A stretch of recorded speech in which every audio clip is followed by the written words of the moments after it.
விக்ரமாதித்தன் கதைகள். மறுபடியும் விக்ரமாதித்தன் முருங்கை மரத்தை அடைஞ்சு வேதாளத்தை பிடிச்சு இறக்கி தோளில் சுமந்துக்கிட்டு கிளம்பினான். வாய் மூடி மௌனமா அவன் நடந்து போகும்போது வேதாளம் அவனை பார்த்து, மகாராஜனே, இந்த கதையை கேளுன்னு கதை சொல்ல ஆரம்பிச்சது. சித்திரக்கூடம் என்ற ஒரு நகரம் உண்டு. அதன் பேருக்கு ஏற்றபடி அந்த நகரம் ரொம்ப அழகா இருந்தது. அதில் சந்திராவலோகன் என்ற அரசன் ஒருத்தன் இருந்தான். அவன் அரசனுக்குள் மாணிக்கம். ஜனங்களை நல்லா பாதுகாத்து வந்தான். எல்லாரும் அவனை போற்றி பாராட்டினாங்க. இருந்தாலும் அவனுக்கு ஒரு குறை இருந்தது. அவனுக்கு எல்லா வகையான சம்பத்தும் கிட்டி இருந்தது. ஆனால் அவனுக்கு ஏற்ற மனைவி இல்லை. மனைவி இல்லாத குறைய மறக்க அவன் ஒரு நாள் தன் பரிவாரங்களோட வேட்டையாட ஒரு காட்டுக்கு போனான். அப்போ காட்டுப்பன்றிகளை கொன்றான். வில்வித்தையில் விஜயனை வென்ற அவனை கண்டு எல்லா மிருகங்களும் நடுங்குச்சு. சிங்கங்களையும் சர்ப்பங்களையும் அடித்தான். வேட்டையாடுறதுல இருந்த ஆர்வத்தில் நடுக்காட்டுக்கு தனியாக போக விரும்பி குதிரையை காலால் உதைச்சான். சவுக்கடியும் கால் உதையும் பட்ட குதிரை காற்றின் வேகத்துக்கும் அதிகமாக கிளம்பி மேடு பள்ளம் பார்க்காம ஒரு க்ஷண நேரத்துக்குள் 10 யோஜனை தூரம் போனது. அரசனுக்கு ஒரே பிரமிப்பாக போயிடுச்சு. அங்கே குதிரையும் களைச்சு போய் நின்னதும் அரசன் காட்டில் கொஞ்ச நேரம் உலாவினான். அந்த இடத்துல தாமரை நிறைந்து விசாலமான ஒரு தடாகத்தை பார்த்தான். காத்துல முன்னும் பின்னும் வளைஞ்சு ஆடும் தாமரைகள் அரசனை வாவான்னு கை காட்டி அழைப்பது போல இருந்தது. உடனே அரசன் குளத்தை அடைஞ்சு குதிரையை விட்டு கீழே இறங்கினான். சேணத்தை எடுத்து குதிரையை கீழே புரள விட்டு குளிக்க விட்டு தண்ணி காட்டிட்டு ஒரு மரத்தடியில் கட்டி ஒரு கட்டு புல்லையும் போட்டு மேய விட்டான். பிறகு அவன் குளத்துல குளிச்சு தண்ணீர் அருந்தி களைப்பாரினான். அதுக்கப்புறம் அவன் சுற்றுப்புறங்களை கவனிச்சான். அங்கே ஒரு அசோக மரத்தடியில் பேரழகு வாய்ந்த முனிவர் குமாரத்தி ஒருத்தி தன் தோழியோட உட்கார்ந்திருந்தா.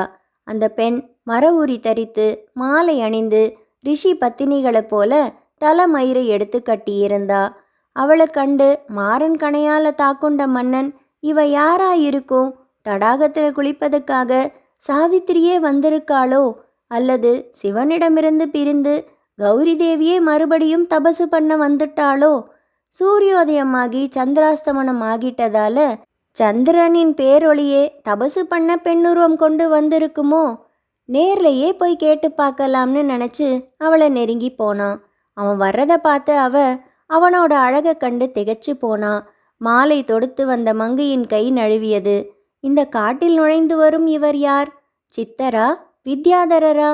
இவர் அழகைக் கண்டு உலகம் முழுவதும் வியந்து நிற்குமே.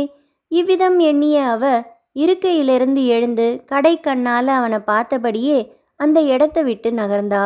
ஆனா அவ கால்களோ அடியெடுத்து வைக்க மறுத்துச்சு. இங்கிதம் அறிந்த மன்னன் மெல்ல அவளை அணுகி, சுந்தரி, முன்பின் அறியாமல் முதல் தடவையாக பார்க்கும் என்னை உபசரிக்க வேண்டுமென்று நான் கேட்கவில்லை.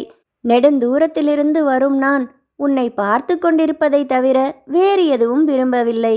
ஆயினும் இப்படி நீ மிரண்டு ஓடுவது தபசிகளுடைய வாழ்க்கையின் கடமையோடு எப்படி பொருந்தும்னு கேட்டான். அரசன் இவ்விதம் கேட்டதும் அவளோட தோழி அங்கே உட்காந்து அரசனை உபசரிச்சா. அரசனை போலவே அவளும் இங்கிதம் அறிஞ்சவளா இருந்தா. பிறகு மன்னன் சகஜமா அன்போடு அவகிட்ட, பெண் பாவாய், உன் தோழி எந்த நற்குடியில் பிறந்தாள்? அவள் நாமதேயம் என்ன? மலர் போன்ற மென்மையான தன் உடலை அவள் ஏன் இந்த கானகத்தில் தபசிக்கு உரிய வாழ்க்கையில் ஈடுபடுத்தி அவதிப்படுகிறாள்னு கேட்டான். கண்வ முனிவருக்கு மேனகையிடம் பிறந்த இவளுக்கு இந்திர பிரபை என்று பெயர். கன்னி பெண்ணான இவள் இன்னும் ஆசிரமத்திலேதான் வசித்து வருகிறாள். ஆசிரமம் பக்கத்தில்தான் இருக்கிறது. தந்தையரின் அனுமதி பெற்று இந்த தடாகத்திலே நீராட வந்தாள்னு தோழி சொன்னா. இதை கேட்ட அரசன் சந்தோஷப்பட்டு அவளை தனக்கு மனம் செய்து கொடுக்கும்படி கண்வ மகரிஷிக்கிட்டேயே கேட்டுடலாம்னு நினச்சி குதிரை மேலே ஏறி ஆசிரமத்துக்கு கிளம்பினான். குதிரையை ஆசிரமத்துக்கு வெளியே விட்டுட்டு பயபக்தியோட மிகுந்த பணிவோட ஆசிரமத்துக்குள்ளே நுழைஞ்சான். அங்கே ஜடா முகுடமும் மர உரியும் தரித்த மகரிஷிகள் கூடியிருந்தாங்க. நட்சத்திர மண்டலத்தின் நடுவில் சந்திரன் பிரகாசிப்பது போல அந்த ரிஷி கூட்டத்தின் நடுவில் கண்வ முனிவர் கண்கள் ஜொலிக்க உட்கார்ந்திருந்தாரு. அரசன் அவரை அணுகி அவருடைய கால்களை தொட்டு வணங்கினான். முனிவரும் அவனை வரவேற்று உபசரித்து அவன் கவலையை போக்கினாரு. பின்பு நேரத்தை வீணாக்காம அவனை பார்த்து, குழந்தாய் சந்திராவலோகா, நான் சொல்ல போகும் புத்திமதியை செவிமடுத்துக் கேள். உலகத்தில் வாழும் எல்லா ஜீவராசிகளும் சாவுக்கு பயப்படுகின்றனவென்பதை நீ அறிவாய். அப்படியிருக்க அகாரணமாக இந்த பிராணிகளை ஏன் கொன்றுவிடுகிறாய்? பயப்படுகிறவர்களை ரட்சிக்கவே பகவான் இந்த ஆயுதங்களை அளித்திருக்கிறார். ஆகவே யுத்த சன்னதமான யானை குதிரைகளை கொண்டு எதிரிகளை அடித்து நாட்டுக்கு சேமத்தை கொடுத்து மக்களை நீதி வழுவாமல் அரசு புரிந்து வர வேண்டும். அரசுரிமையை நன்றாக பயன்படுத்தி அனுபவித்து தான தர்மம் செய்து உன் புகழை உலகம் முழுவதும் பரப்புவாய். ஆயினும் கொடூரமான இந்த வேட்டை தொழிலை விட்டொழித்து விடு. வேட்டையாடுகின்றவன் வேட்டை குதிரை எல்லாம் களைத்து தன் வசம் இழந்து போவதை தவிர இந்த வேட்டையால் காணும் பயன் என்ன? பாண்டுவுக்கு என்ன நடந்ததென்பதை நீ கேள்விப்பட்டதில்லையான்னு சொன்னாரு. இவ்விதம் கண்வ முனிவர் சொன்ன புத்திமதியை கேட்டு புத்திமானான சந்திராவலோகன் அந்த புத்திமதியை சந்தோஷத்தோட ஏத்துக்கிட்டான். முனிவரே, தங்கள் உபதேசம் பெற்றேன். தங்களால் தன்யனானேன். வேட்டையாடுவதை துறந்துவிட்டேன். இனி மிருகங்கள் எல்லாம் பயமின்றி வாழலாம்னு சொன்னான். முனிவரும் இதை கேட்டு, உயிர் வாழும் பிராணிகளுக்கு ஜீவஹிம்சை செய்வதில்லை என்ற உன் சங்கல்பத்தை கேட்டு மகிழ்வடைந்தேன். உனக்கு வேண்டிய வரத்தை கேள்னு சொன்னாரு. தன் விருப்பத்தை தெரிவிக்க ஏற்ற தருணம் கிட்டியதை அறிஞ்ச அரசன், உங்களுக்கு என் மேல திருப்தி ஏற்பட்டிருந்தா உங்க புத்திரி இந்திரபிரபைய எனக்கு மனம் செய்து கொடுக்க வேண்டுறேன்னு பணிவோட கேட்டான். அரசன் இவ்விதம் விரும்பி கேட்டதும் முனிவர் தம் புத்திரி அரசனுக்கேற்ற மனைவின்னு நினைச்சு அவனுக்கு மனம் செய்து கொடுக்க ஒத்துக்கிட்டாரு. அப்சர ஸ்திரீ ஒருத்திக்கு மகளான அவள் அப்போதான் ஸ்நானம் செய்துட்டு திரும்பிக்கிட்டு இருந்தா. உடனே ரிஷி பத்தினிகள் கூடி அலங்கரிச்சாங்க. விவாகம் நடந்தது. சந்திராவலோக மன்னனும் தன் புது மனைவியை அழைச்சிக்கிட்டு குதிரை ஏறி ஊருக்கு கிளம்பினான். ஆசிரமவாசிகள் கண்களில் நீர் வழிந்தோட ஆசிரமத்தின் எல்லை வரை வந்து அவங்கள வழி அனுப்பினாங்க.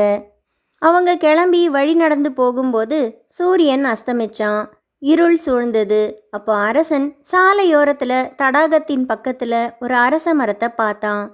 அந்த குளத்தின் நீர் தெளிவாக இருந்தது. மரக்கிளைகள் மறைத்து அந்த இடம் குளிர்ச்சியாகவும் நிழல் அடர்ந்து நல்லா புல் முளைத்து மனோரமியமாகவும் இருந்தது. இரவு பொழுத அரசன் அந்த இடத்துல கழிக்கிறதுக்கு தீர்மானிச்சான். அரசன் குதிரையை விட்டு இறங்கி அதுக்கு தண்ணி காட்டி புல்லு கட்டு போட்டான். அரசன் தன் மனைவியோட இரவு பொழுத அந்த இடத்துலையே சந்தோஷமாக கழிச்சான். மறுநாள் காலையில் அரசன் படுக்கையை விட்டு எழுந்து பிரார்த்தனையை முடிச்சுக்கிட்டு சைன்யத்தை அடையிறதுக்காக தன் மனைவியோட புறப்படுறதுக்கு தயாரானான். அந்த சமயம் அங்கே திடீர்னு ஒரு பிரம்ம ராட்சசன் தோன்றினான். உடல் ஒரே கருப்பாகவும் மயிரெல்லாம் மஞ்சளாகவும் மின்னல் தோன்றும் மேகமாகவும் காட்சியளித்தான். அவன் மயிரை திரித்து பூநூலாகவும் பிணத்தின் குடலை மாலையாகவும் அணிந்து மனிதனுடைய தலையின் மாமிசத்தை பிச்சு கடிச்சுக்கிட்டும் மண்டையோட்டிலிருந்து ரத்தத்தை குடிச்சுக்கிட்டும் கோர பல்லோட பயங்கரமாக இருந்தான். பிரம்ம ராட்சசன் வாயிலிருந்து நெருப்பு கக்கி குலை நடுங்கும்படி கோரமா சிரிச்சான். பிறகு அரசனை பார்த்து, அடே பழிகாரா, நான் ஜுவாலமுகன் என்ற பிரம்ம ராட்சசன்னு தெரிஞ்சுக்கோ. இந்த அரச மரத்தை கொண்ட என் சாம்ராஜ்யத்தில் தேவர்கள் கூட நுழைய மாட்டாங்களே. அப்படி இருக்க நீ இதை ஆக்கிரமிச்சு உன் மனைவியோட அனுபவிச்சு பாழ்படுத்திட்டியே. ஆகவே நீ சாசரத்திலிருந்து திரும்பி வரும் என்னிடத்திலிருந்து உன் காரியத்தின் பலனை பெற்றுக்கொள். அடே பாதகா, காம வசப்பட்ட உன் இரத்தத்தை பீத்தி எடுத்து விடுகிறேன். உன் இரத்தத்தை உறிஞ்சுகிறேன். பிரம்ம ராட்சசன் இப்படி சொல்லி மிரட்டி பயமுறுத்தினதும் அதை கேட்ட தன் மனைவி பயப்படுறதையும் பார்த்து ராட்சசனை அசைக்க முடியாதுன்னு நினச்சி அரசன் நடுநடுங்கி, உங்கள் பாதுகாப்பை நாடி நான் இந்த ஆசிரமத்துக்கு வந்திருக்கும் விருந்தாளி. என்னை அறியாமல் நான் ஏதாவது குற்றம் செய்திருந்தா என்னை மன்னிச்சிருங்க. உங்கள் விருப்பத்தை நிறைவேற்றுவதற்காக நரபலி ஒன்றை கொடுக்குறேன். அதை கொண்டு உங்கள் பசியை ஆற்றிக்கிட்டு கோபத்தை தணிக்கணும்னு வேண்டினான். அரசன் இவ்விதம் சொன்னதை கேட்ட பிரம்ம ராட்சசனும் கோபம் தணிந்து, அது போதும், அப்படியே செய்யின்னு அதுக்கு சம்மதிச்சான். அது மட்டும் இல்லாமல் இதுக்கு ஒரு நிபந்தனையும் தெரிவித்தான். எனக்கு இழைத்த அவமானத்தை ஒரே ஒரு நிபந்தனையின் பேரில் மன்னித்து உன் கோரிக்கையை ஏற்றுக்கொள்வேன். 7 வயதுள்ள அந்தன சிறுவன் ஒருவனையே இதற்கு நீ தேர்ந்தெடுக்க வேண்டும். அவன் நல்ல அறிவும் உயர்ந்த குணமும் வாய்க்க பெற்றவனாகவும் உன் பொருட்டு தன்னைத்தானே தியாகம் செய்து கொள்ள அவனாக இஷ்டப்பட்டு முன்வர வேண்டும். பலியிடும்போது அவனுடைய தாய் தந்தையர்கள் அவனை பூமியில் கிடத்தி கை கால்களை பிடித்து கொள்ள வேண்டும். அப்படிப்பட்ட நரபலியை தேர்ந்தெடுத்து இன்றிலிருந்து 7ஆம் நாள் நீயே வாளால் வீசி அவனை எனக்கு பலி கொடுக்க வேண்டும். இதை இப்படியே நிறைவேற்றுவாயாகில் நல்லது. இல்லாவிட்டால் அரசே, ஒரே க்ஷணத்தில் உன்னையும் உன்னை சார்ந்தவர்களையும் நான் அழித்து விடுவேன். இதை கேட்டதும் அரசன் பயந்து அந்த நிபந்தனைகளுக்கு அப்படியே ஒத்துக்கிட்டான். பிரம்ம ராட்சசனும் உடனே அங்கிருந்து மறைஞ்சான். பிறகு சந்திராவலோக அரசன் தன் மனைவியோட குதிரை ஏறி கலங்கிய மனசோட தன் பரிவாரத்தை அடைய கிளம்பினான். ஐயோ, என்ன முட்டாள்தனம் இது! வேட்டை மோகத்தாலும் காம வசத்தாலும் அறிவிழந்து பாண்டுவை போல அழிவை தேடிக்கிட்டேனே. பிரம்ம ராட்சசன் விதித்த குண விசேஷங்களை உடைய நரபலி எங்கே கிடைக்கப் போகுது? விதிவிட்ட வழி நடக்கட்டும். தலைநகரத்துக்கு திரும்பி என்ன நடக்கிறதோ பார்க்கலாம்னு பற்பல விதமாக கவலைப்பட்டான். இப்படி சிந்தனை இழந்து தன் மனைவியோட சித்திரக்கூடத்தை அடைஞ்சான்.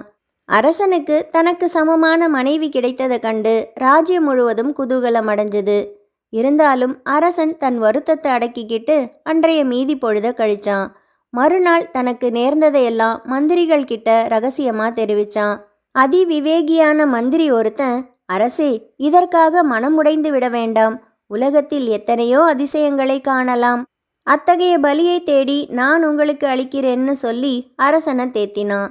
மந்திரி இப்படி அரசனை தேத்திட்டு அதி சீக்கிரத்திலேயே 7 வயதுள்ள பையனை போல தங்கத்தால் ஒரு உருவம் செஞ்சான். அதுக்கு காதலையும் கழுத்துலையும் ஏராளமான நகைகளை போட்டு ஒரு தேரில் வச்சு நாடு நகரங்கள் எல்லாம் இழுத்து செல்ல உத்தரவிட்டான். அவ்விதம் தங்க பிரதிமையை எடுத்து செல்லும்போது அதுக்கு முன்னதா பின்வருமாறு தண்டோரா போட செய்தான். சமூகத்தின் நன்மையை உத்தேசித்து தன் பெற்றோருக்கு பிரயோஜனம் அளிக்க விரும்பும் யாராவது 7 வயது அந்தன சிறுவன் ஒருவன் தானாக இஷ்டப்பட்டு ஒரு பிரம்ம ராட்சசனுக்கு பலியாக முன்வருவானாகில் அவன் தன்னை அவ்விதம் பலியிட்டு கொள்ள தாய் தந்தையர் அனுமதி கொடுப்பதுடன் பலி கொடுக்கும்போது அவனுடைய கை கால்களை பிடித்து கொள்வார்களாகில் இந்த தங்க பிரதிமையும் நவரத்தினங்களுடன் இனாமாக அளிக்கப்படும். அப்போ அந்தணர்களுக்கு அரசர் பிரத்யேகமாக அளித்திருந்த தானத்தால் வாழ்ந்து வந்த 7 வயது அந்தன சிறுவன் ஒருவன் இதை கேள்விப்பட்டான். அவன் உயர்ந்த வீரமும் பிரமிக்கத்தக்க நற்குணங்களும் பெற்றவன். சிறு வயது முதலே பிறருக்கு உபகாரம் செய்வதிலேயே சிரத்தையும் ஆனந்தமும் கொண்டவன். உண்மையில நாட்டு மக்களின் புண்ணிய பலனே உருவம் எடுத்து வந்திருப்பது போல தோற்றமளிச்சான். அவன் தண்டோரா போட்டுக்கிட்டு இருந்தவங்கள பார்த்து, உங்கள் நன்மைக்காக நான் என்னை தியாகம் செய்து கொள்கிறேன். ஆயினும் முதலில் நான் போய் என் பெற்றோர்களிடம் சொல்லிவிட்டு வந்து விடுகிறேன் என்று சொன்னான். அவங்க சந்தோஷப்பட்டு அவனுக்கு அனுமதி தந்தாங்க. சிறுவன் தன் வீட்டுக்கு போய் தாய் தந்தையர்களிடம் கைகூப்பி பின்வருமாறு வேண்டினான். அனித்தியமான இந்த உடலை சமூகத்தின் நன்மைக்காக பலியிட விரும்புகிறேன். இதனால் உங்கள் தரித்திரமும் ஒழியும். ஆகவே அதற்கு எனக்கு அனுமதி அளிக்க வேண்டும். இவ்விதம் செய்தால் பொன்னும் மணியும் கொண்டு என்னை போல் செய்யப்பட்ட உருவத்தையும் 100 கிராமங்களையும் அரசன் எனக்கு தானம் அளிப்பான். அவைகளை பெற்று நான் உங்களுக்கு அளித்து விடுவேன். அதனால் உங்கள் தரித்திரமும் நீங்கிவிடும். இன்னும் அநேக பிள்ளைகளை பெற்றுக்கொள்ளலாம்னு சொன்னான். இதை கேட்ட அவன் தாய் தந்தையர் திடுக்கிட்டு போனாங்க. குழந்தாய், என்ன சொல்கிறாய்? உனக்கு சங்காதோஷம் ஏற்பட்டிருக்கிறதா அல்லது கிரகச்சாரம் பிடித்திருக்கிறதா? இந்த இரண்டில் ஒன்று இல்லாவிட்டால் நீ இப்படி விபரீதமாக பேச மாட்டாய். பணத்தை உத்தேசித்து குழந்தைகளை பலியிட யாருக்குத்தான் மனம் வரும்? எந்த குழந்தைதான் தன் உடலை தியாகம் செய்யும்னு கேட்டாங்க. நான் சுய புத்தியோட தான் பேசுகிறேன். இதை கேளுங்க. பிறப்பிலேயே இந்த உடலுக்கு துக்கம் ஏற்பட்டு விடுகிறது.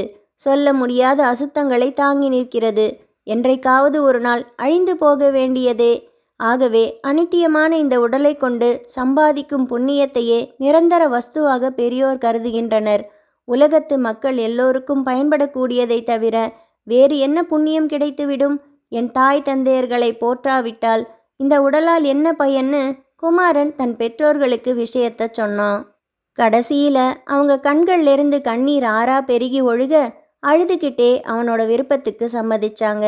உடனே அவன் ஸ்வர்ண பிரதிமையையும் 100 கிராமங்களையும் பெற்று அதையெல்லாம் தன் தாய் தந்தையர்கள் கிட்ட ஒப்படைச்சான். பிறகு தன் பெற்றோர்களுடனும் ராஜ சேவகர்களுடனும் வெகு சீக்கிரமாக சித்திரக்கூடத்தில் உள்ள அரசனை போய் சந்திச்சான். கலங்காத நெஞ்சுடன் ஒரு சஞ்சீவி போல ஜொலித்து கொண்டு வந்த அந்த இளைஞனை பார்த்து அரசன் உவகை பூத்தான். உடனே அவனுக்கு அஞ்சனமிட்டு மாலை சூட்டி அலங்கரித்து யானை மேலே ஏற்றி பெற்றோர்களுடன் அவனை பிரம்ம ராட்சசனின் இருப்பிடத்துக்கு அழைச்சிக்கிட்டு போனான். அங்கே ராஜபுரோகிதர் அரச மரத்தடியில் சக்கரம் வரைஞ்சு விதிப்படி கர்மாக்களை செய்து ஓமம் வளர்த்தாரு. ஜுவாலாமுகன் என்ற பிரம்ம ராட்சசனும் வேதம் ஓதிக்கிட்டு கடகடன்னு சிரிச்சபடி வந்து சேர்ந்தான். அவன் தோற்றம் பார்க்க பயங்கரமாய் இருந்தது. அளவுக்கு மீறி இரத்தபானம் பண்ணி இருந்ததால வெறி கொண்டு மூச்சு விட முடியாம திணறிக்கிட்டு கொட்டாவி விட்டான். அவனுடைய கண்கள் தீப்பிழம்பு போல ஜொலிச்சுது. அவனோட உருவத்தால அந்த பிரதேசமே இருள் சூழ்ந்துக்குச்சு. அவனை கண்ட அரசன் சந்திராவலோகன் தாழ்ந்து வணங்கி, பெரியோய், இன்று 7வது நாள்.